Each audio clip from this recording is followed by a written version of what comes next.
Har'atoo kireemiin kanaan qabu ta'ee furmaanni jiru yoo jiraate maqasiin ofirraa kukkisuu qofaadha. Haali murgitan kanaa rifeensi gotuun beekiin hojiitti biizii ta'uudhaan guyyaan itti sirreessu miicuu fi filuu irra darbee akka kanaatti wal na jalaa xaxee baay'ee na cinqee baay'ee na dabbaree ture. Kireemii kana immoo yeroo jalqabaa miti kan itti fayyadame yeroo dheeraa irra deebiitti fayyadameera. Har'a garuu caalaatti akka baay'ee fayyaduu fi akka jaalladhu kan na taasise yeroo itti rifeensi akkas baay'ee wal xaxee na cinqee kanatti baay'ee na fayyada. Haaluma harkaartan kanaani akkasumallee immoo kireemii kanarraa wal qabatee short viidiyoo tiktok irratti hojjedhe.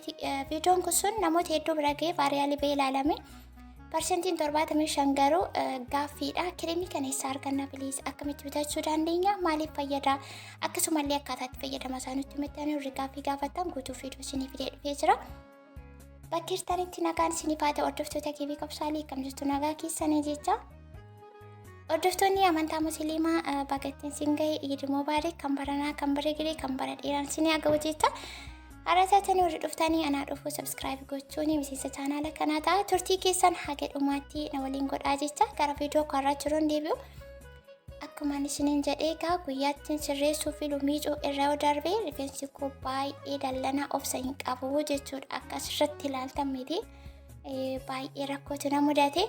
Wantoonni qopheeffadhe kun akkuma argitan kireemii iskaalaa kireemii fi filaa yookaan kan ittiin filadhu shaamboodha. Shaamboon koo qullubbii adiirraa kan hojjetame. Shaamboon ani itti fayyadamu yeroo baay'ee akkuma isin beektanii qullubbii adiirraa kan hojjetame shaamboo isaas qibaatiisaas isuma fayyadamachuudha. Baay'ee gaarii waan ta'eef isaan kana sadan qabachuudhaan imala koo gara shintibeetiitti godhama. Shintibeetii keessa raachuudha miicuu fi egaa as gubbaarratti waan isiniin jedhu akkaataa itti fayyadama isaa maaliif akka fayyaduu fi kireemichi maal akka ta'e jalqabni dhumni isaa maal akka ta'e isin wanti gootayyuu jiraate amma sirra deebi'ee gara xumuraatti na wajjin tura.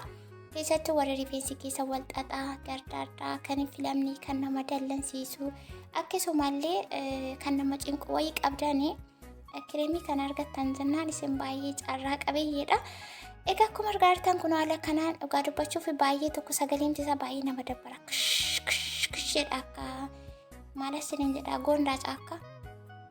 Gondaa caakkaa keessa yaa'u beektu akkasitti iyyaa jechuudha. Isa booddee isteeppiin kanatti yaaree jiru bishaaniin lallaafisuudha. Yeroo akkasii kanaa bishaanillee baay'ee faayidaa qaba. Bishaan bakka itti miidhus bakka itti fayyadus qaba.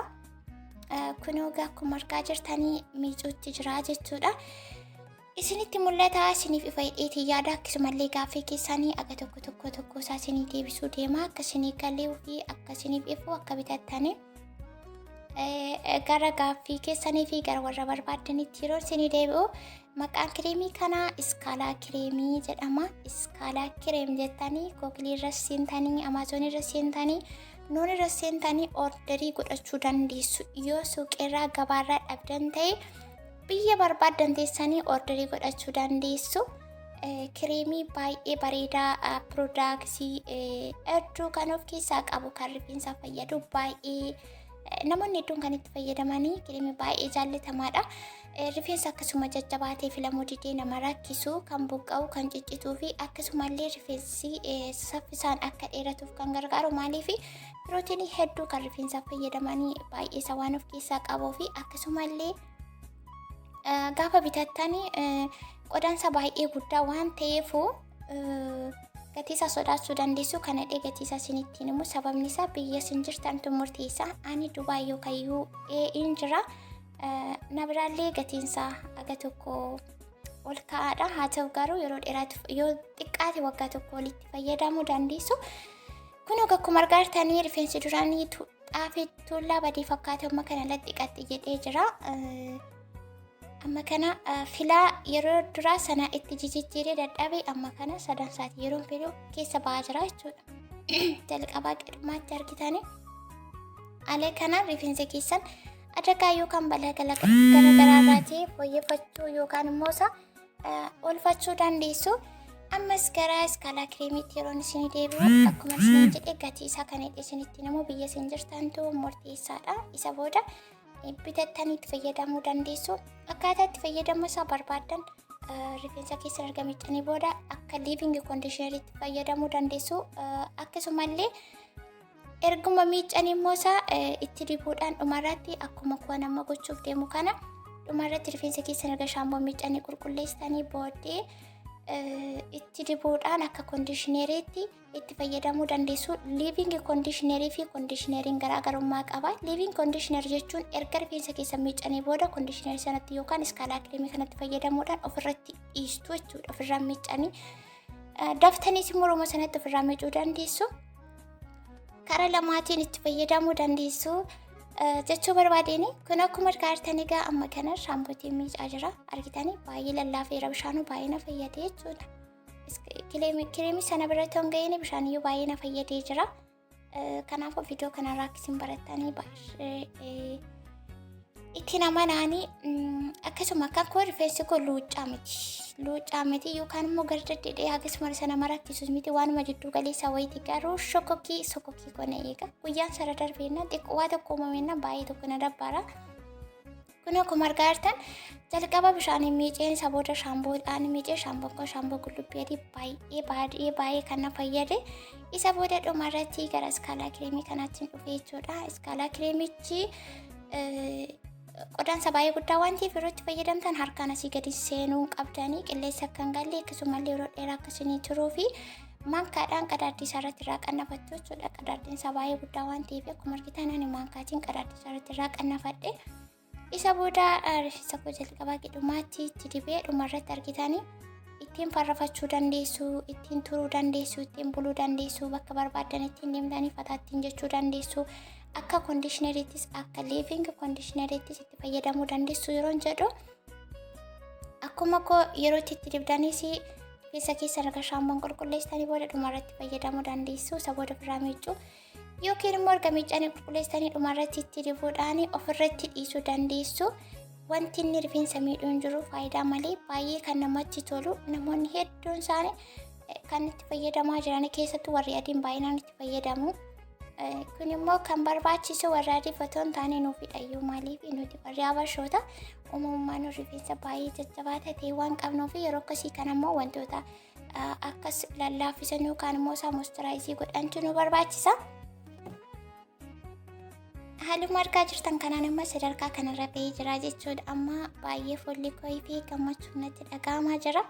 Akkasitti miicee xumureetiin iskaalaa kireemiitti fayyadamuudhaan bakka jireeffadhee amma miicee xumuree jira jechuudha. Shintibeetii keessaa bahee jira. Kan duraan isaa waliin isaa duubni fuuldurri isaa namaan galle amma latti jedhe harka koo keessa galee jira. Amma bakka tokkoyyuu deemuu hin danda'u.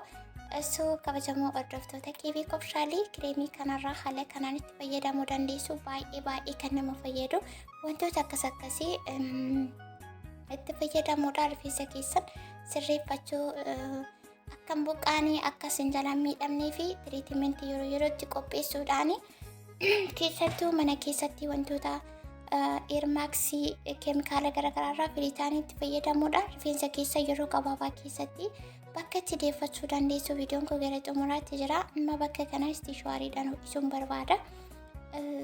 Kan kanarraa hafe viidiyoon baay'ee dheerata waan ta'eef baay'ee na riifadhe. Kanaafuu viidiyoon koo gara xumuraatti deemti. Isinillee siisteemoo kan carraa fala kanatti fayyadamuudhaan rifeensa keessan akkasiin kunuunfattan rifeensi kun ciccitaa maal jedhatanii akkuma seentanii warri gaaffii gaafatan ani ofii kootii kan inni itti fayyadamu qabatamaatii yeroo gabaabaa keessatti jijjiirama kanaaf kennaa jiru. Keessattuu wantoonni ani mana keessatti qopheessetti fayyadamu akkasumallee kan mana keessatti qopheeffachuu hin dandeenye googilirra seenuudhaan bilbila harka keessan irra jirutti fayyadamtanii wanta namoonni baay'een jaallatan uummanni baay'inaan itti fayyadamu bittanii rifeensaaf taa'edhamee waan dubbatamu.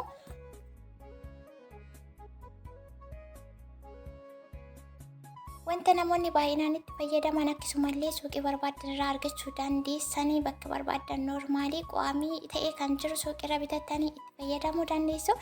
Viidiyoon har'aaf qabadhee dhufee kana fakkaata. Egaa warri iskaalaa kireemiitti fayyadamuu barbaadanii yoo suuqirra dhabdanii Amaazonii, Nuunii, Googilirraa fi online irraati orderii godhachuu dandeessu isiniin jaa.